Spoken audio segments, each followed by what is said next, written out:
살아계신 하나님, 오늘도 말씀을 통해서 우리를 깨워주시며 말씀을 통해서 우리 모두가 새롭게 되게 하여 주시옵소서. 예수님의 이름으로 기도드립니다. 요셉의 형제들이 요셉을 시기 질투해서 요셉을 이집트의 노예로 팔았습니다.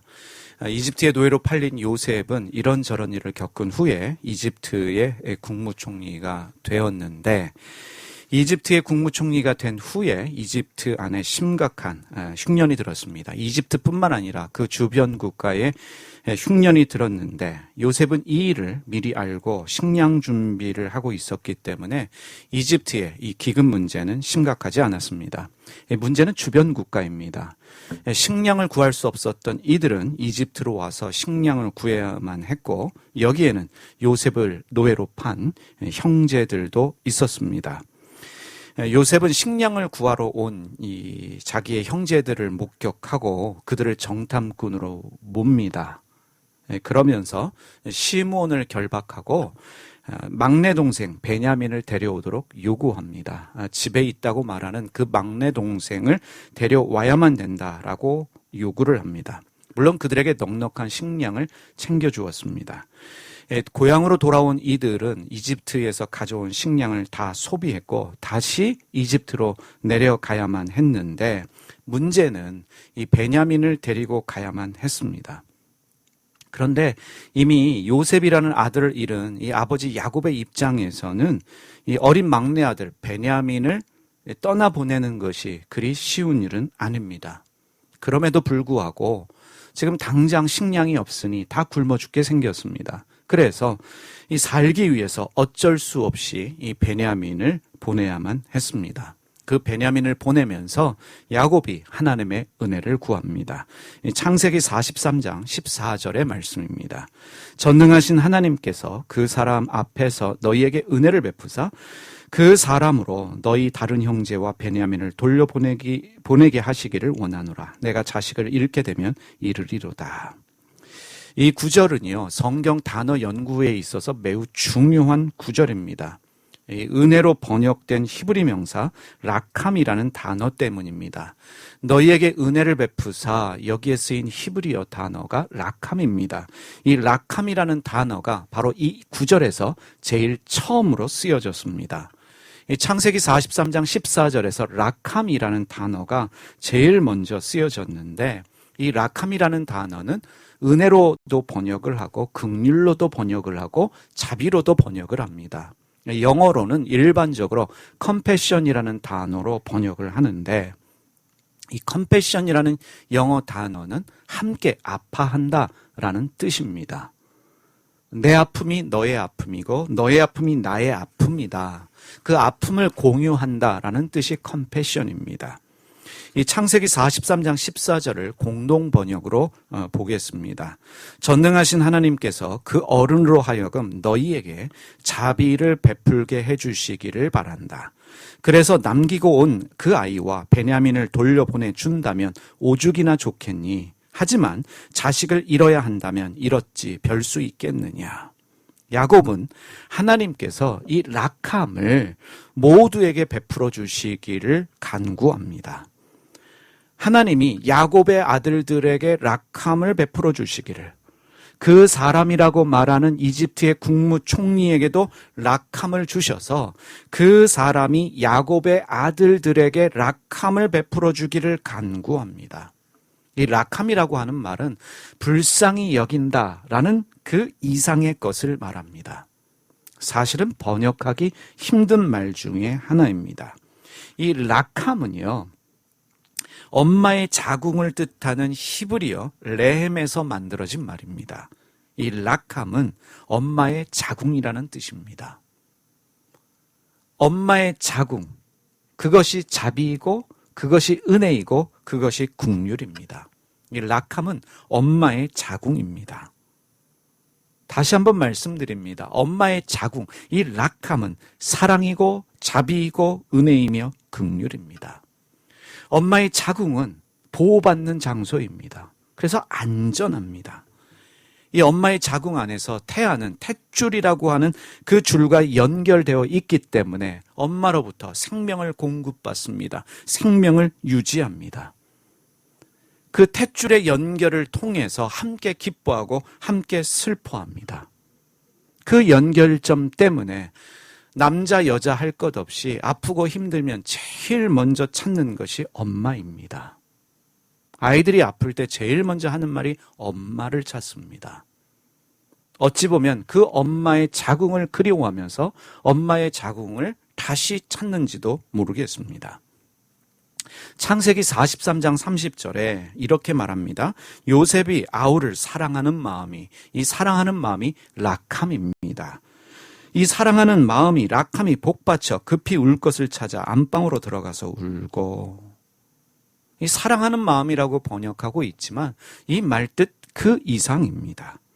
우리가 생각하는 사랑하는 마음 그 이상, 어머니의 자궁이라고 말할 때, 엄마의 자궁이라고 말할 때 그것을 우리가 어찌 표현할 수 있겠습니까? 우리가 생각하는 사랑 그 이상의 마음을 요셉이 가지고 있었습니다. 우리가 누군가를 사랑합니다라고 말할 때, 나는 당신을 긍휼히 여깁니다, 나는 당신에게 자비를 베풀기 원합니다 라고 말하는 것은 이런 뜻입니다. 성경적 의미는 엄마의 자궁이 태아를 품듯이 내 마음 가장 안전한 곳에 당신을 품고 보호하겠습니다 라는 뜻입니다. 적어도 하나님을 믿고 있다라고 말하는 우리가 누군가를 사랑합니다 형제님, 사랑합니다 자매님이라고 말할 때 그 의미는 내 마음 가장 안전한 곳에 당신을 품고 당신을 지키고 보호하겠습니다 라는 뜻이 됩니다. 나의 것을 당신과 함께 나누겠습니다.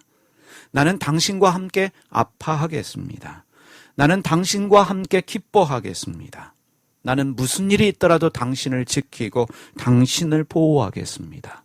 당신을 위해서라면 나의 생명까지도 기꺼이 포기하겠습니다 라는 뜻입니다. 나는 당신을 사랑합니다 라는 말은 그리 쉬운 말은 아닙니다. 말이 쉽지 행하기는 참으로 어려운 사랑입니다. 하지만 우리 사람에게는 하나님의 DNA가 있습니다. 우리는 하나님의 형상과 하나님의 모양으로 창조되었기 때문에 근본적으로 우리 내면에는 하나님의 DNA가 있습니다. 그래서 이 락함의 사랑이, 락함의 긍휼이, 락함의 자비가 어려운 것이 아닙니다. 여러분, 회개라고 말할 때 그 회개는 처음으로 돌아가는 것이에요.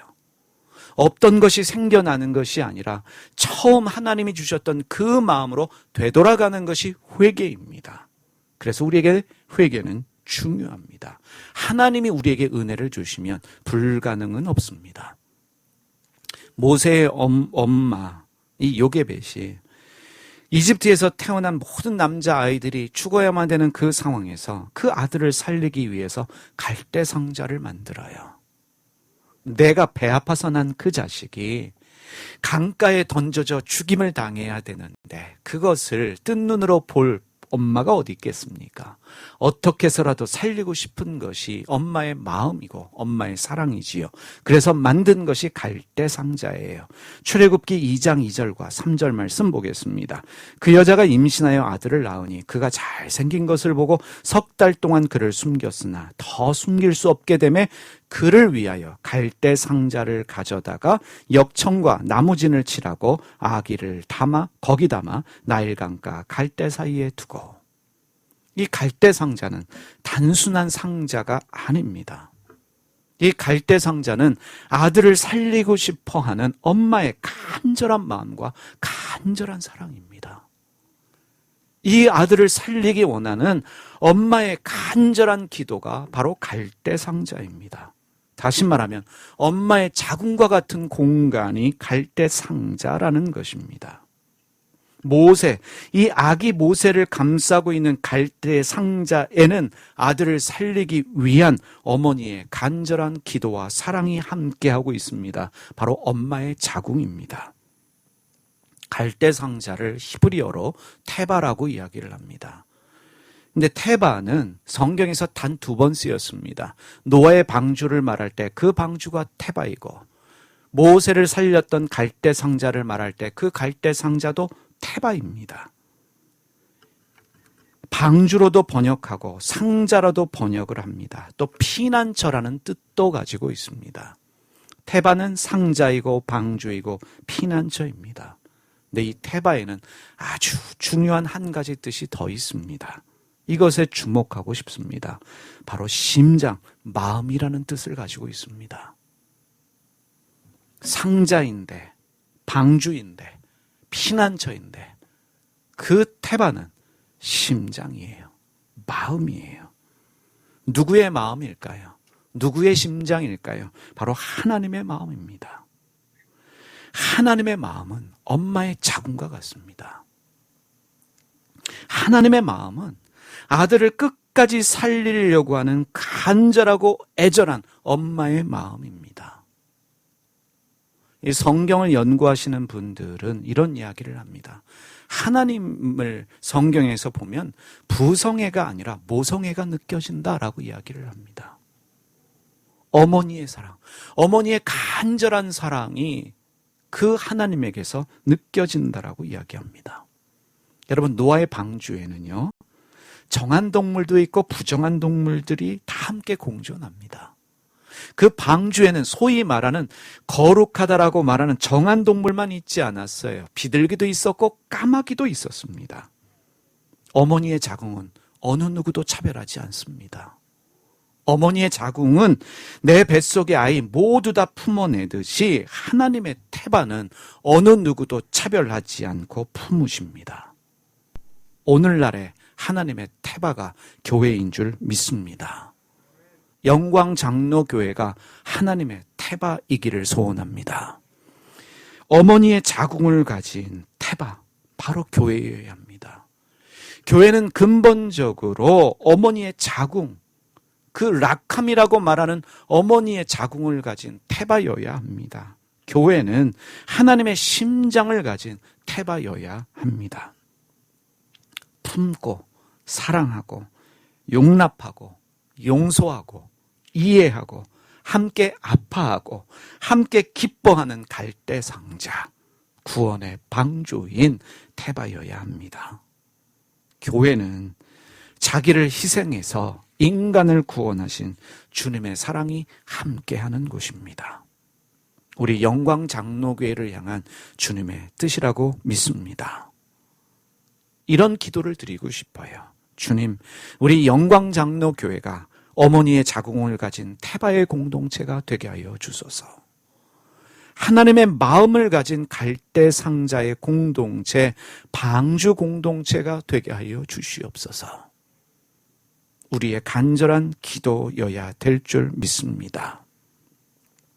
예수님이 우리에게 말씀하십니다. 누가복음 6장 36절에 너희 아버지의 자비로우심과 같이 너희도 자비로운 자가 되라.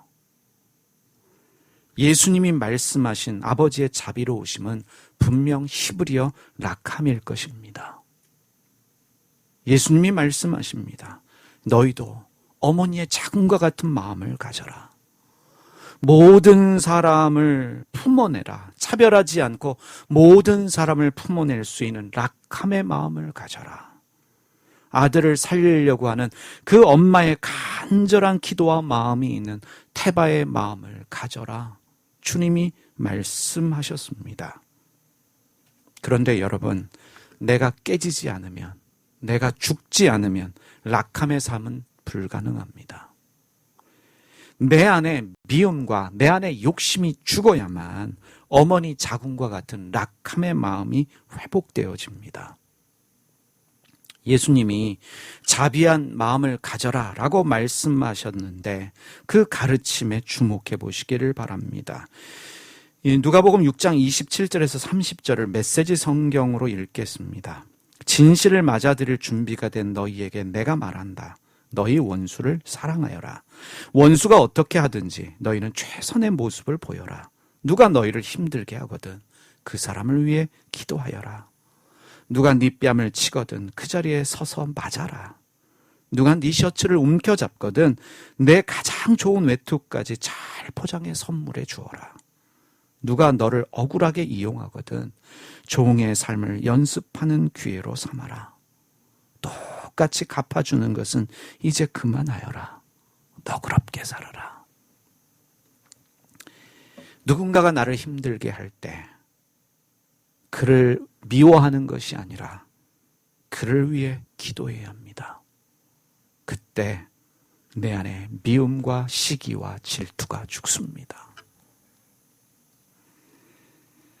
누가 내 뺨을 칠 때 그 자리에 서서 맞아주어야 합니다.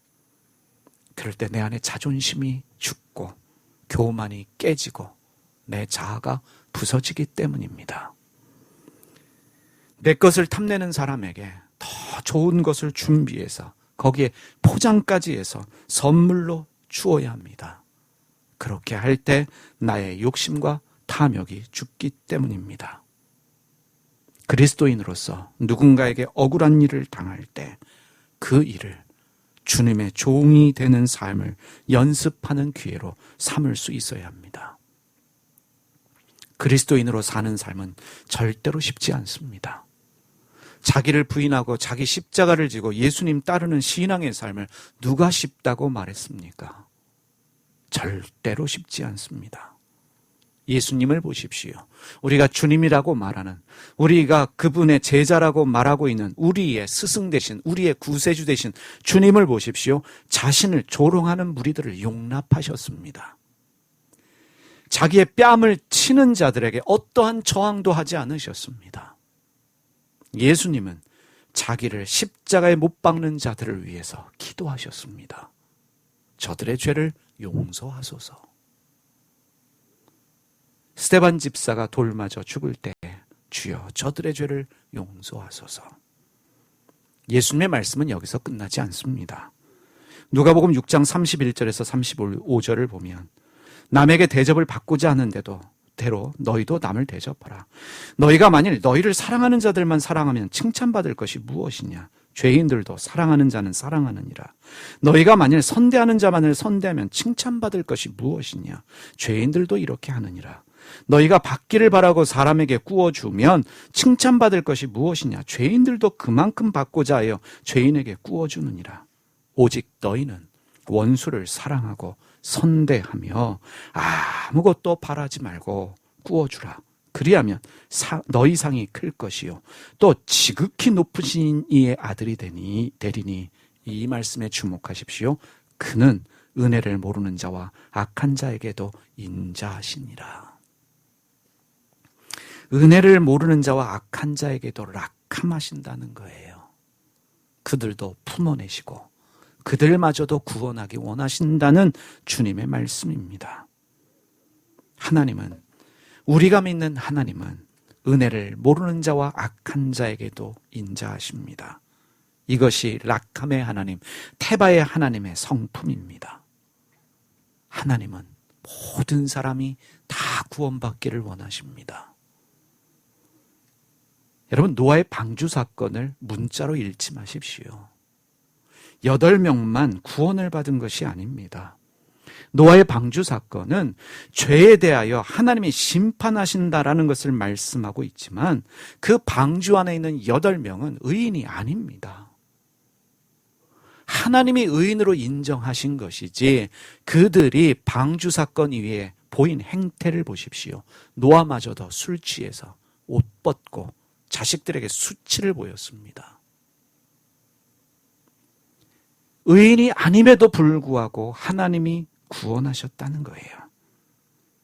은혜로 구원을 하셨습니다. 그 주님의 방주 안에는 정결하고 부정한 동물이 다 그 방주 안에 있었듯이 주님은 주님의 테바에는 모든 사람을 품어서 구원하기를 원하십니다. 한 마리의 양이라도 잃고 싶지 않은 것이 주님의 마음입니다. 그래서 우리는 성경을 읽을 때 특별히 노아의 방주 사건을 통해서도 사람을 사랑하시는, 사람을 구원하고자 원하시는 주님의 깊은 사랑을 볼 수 있어야 합니다.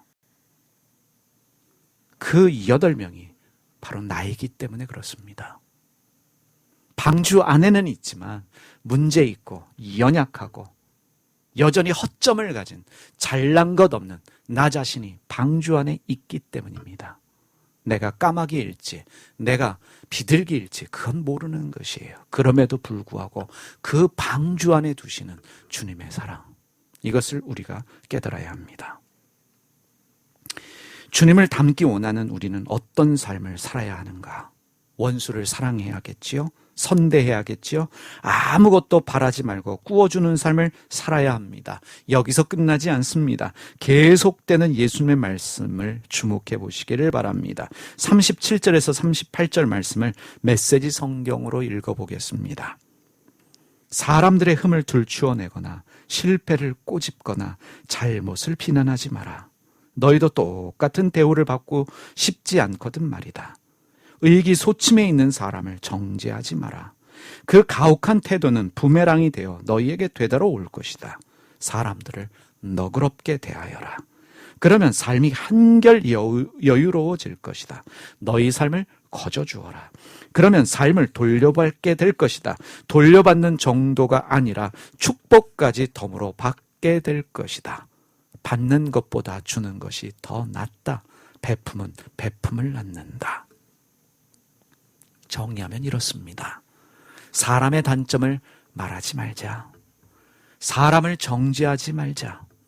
너그럽게 대해주자. 거저주자. 이 네 가지를 주님이 말씀하셨어요. 그런데 여러분 가만히 생각해 보십시오. 사람의 단점을 말하지 않는 것, 사람을 정죄하지 않는 것, 너그럽게 대하는 것, 거저주는 것은 어찌 보면 사람으로서의 기본적인 예절입니다.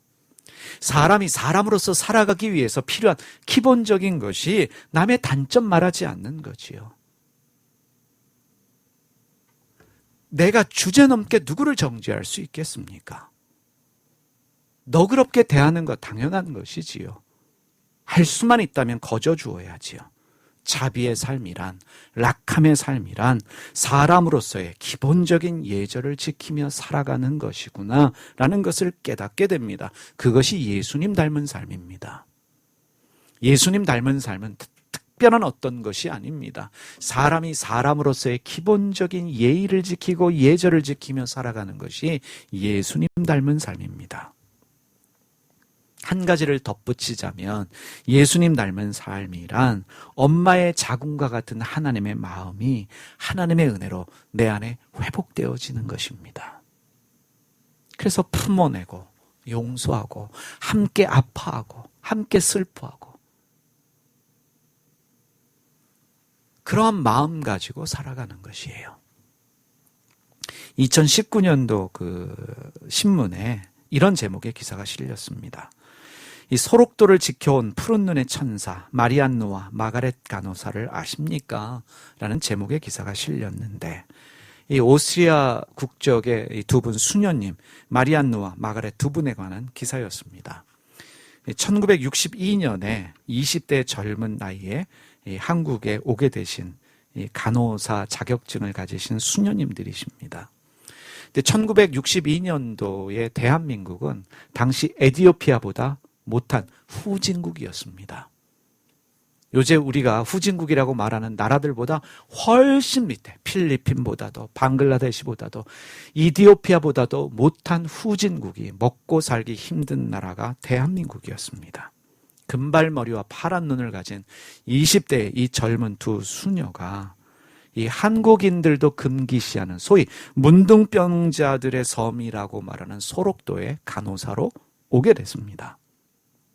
근데 이 두 분이 한국에 오게 된 이유가 아주 단순합니다. 오스트리아 신문에 이런 기사가 실렸습니다. 이 한센병으로 고생하고 있는 환우들이 집단으로 수용당하며 인권이 유린당하고 심지어 아이를 못 낳게 하는 시술까지 받으면서 어려움 당하고 있다. 사람 취급을 받지 못하고 있다라는 기사를 보았습니다. 이 기사를 읽은 두 분의 수녀님의 마음이 동하기 시작했어요. 저들을 섬기고 싶다. 들어보지도 못한 나라, 이 대한민국이라는 나라에 가서 저 소록도라는 섬에 가서 저들을 섬기고 싶다라는 단순한 마음을 가지고 대한민국에 왔습니다. 엄마의 마음으로 온 것이지요. 이 락함의 마음으로 대한민국에 온 두 분의 수녀님은 이 소록도에 와보니까 모든 것이 형편없어요. 먹고 사는 것도 힘들 뿐만 아니라 기본적인 의료품도 없는 것을 보고 이 오스트리아의 이 정부에 또 교회에 호소해서 의료품과 지원금을 신청하면서 적극적으로 이들을 도왔고, 이분들이 간호사니까 의학적 지식이 있어요. 그래서 한센병은 전염되지 않는다. 장갑도 끼지 않고 맨손으로 그들을 섬기고 그들의 고름을 짜주고 그들과 함께 먹고 마시면서 자기 자식에게 하듯이 무려 43년 동안 한결같이 이들을 떠나지 않고 그들과 함께 했습니다. 자기들의 선행이 외부로 알려지는 것을 극히 꺼려서 여기저기서 감사장을 수여하겠다, 공로패를 주겠다라고 했지만 이 모든 것들을 되돌려 보냈습니다. 60이 돼서 환갑잔치 해주겠다는 것도 물렸습니다.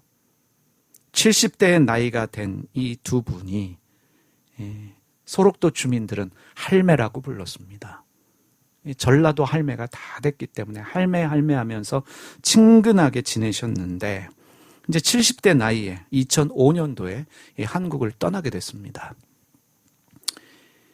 근데 이 한국을 떠나시면서 이제 오스트리아, 자기들의 이제 본국, 어찌 보면 43년을 한국에 살고 20 몇 년을 그 오스트리아에 살았으니 이제 대한민국 사람이라고 말할 수 있는데, 이제 본국으로 돌아가시는데 하루 전날에야 소록도 병원 측에 내일 떠나겠다라고 하는 이별 통보를 했고, 단 한 장의 편지만을 남긴 채 두 분이 같은 날 떠나셨습니다. 그 편지 내용은 이렇습니다. 부족한 외국인으로서 큰 사랑과 존경을 받아 감사하며 저희들의 부족함으로 인해 아프게 해드린 일에 대해 이 편지로 미안함과 용서를 빕니다. 그리고 이른 새벽에 아무도 모르게 섬을 떠나셨습니다. 이 수녀님의 짐은 43년 전에 들고 왔던 그 다 해진 검은색 가방 하나 그대로였습니다. 두 수녀님이 왜 떠나셔야 했는가, 그 이유가 나중에 알려졌어요. 이 한센병 환자들을 돌보느라고 자신들의 노후 준비를 전혀 하지 않았고 건강을 돌보지 않았기 때문에 대장암에 걸리셨고, 그리고 이제 은퇴를 하셨기 때문에 더 이상 지급되는 월급도 없었고 연금을 들어놓지 않았기 때문에 받을 수 있는 연금도 없었습니다. 이런 상황 속에서 한국 사람들에게 부담 주기 싫어서 조용히 한국 땅을 떠나신 것입니다. 이 사실을 나중에 한국 정부가 알고 이분들을 초청해서 훈장도 드리고 감사도 표하면서 이분들의 이야기가 알려졌습니다. 사랑하는 교우 여러분, 교회와 그리스도인들에게 정말 필요한 마음이 무엇일까요? 열심도 필요하지요. 우리 교우들에게 열정도 필요합니다.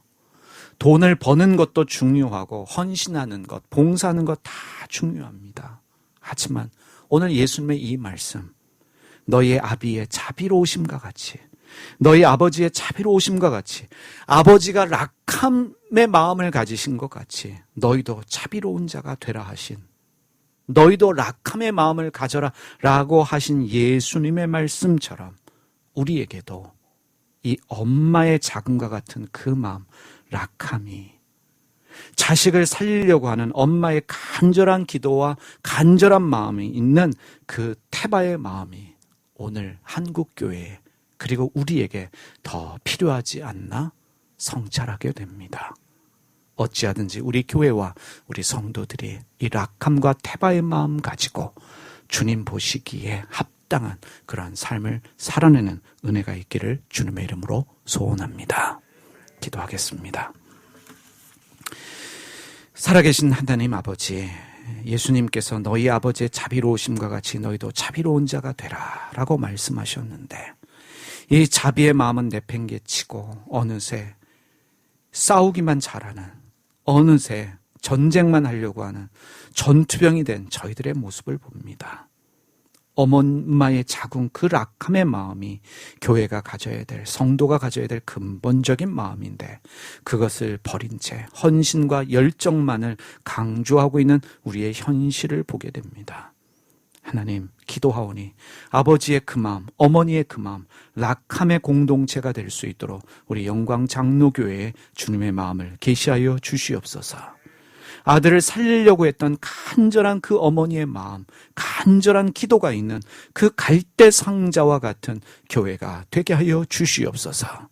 특별히 소록도에 오셨던 그 두 수녀님, 가방 하나 달랑 들고 와서 43년 동안 한국 사람들, 그 한센병자들을 돌보고 떠날 때 그대로 부담 주기 싫어서 떠나셨던 그 삶이 무엇인지를 우리로 하여금 묵상하게 하여 주시고, 그리스도인으로 사는 것이 무엇인지를 다시 한번 고민하며 살아가는 오늘의 날들이 되게 하여 주시옵소서.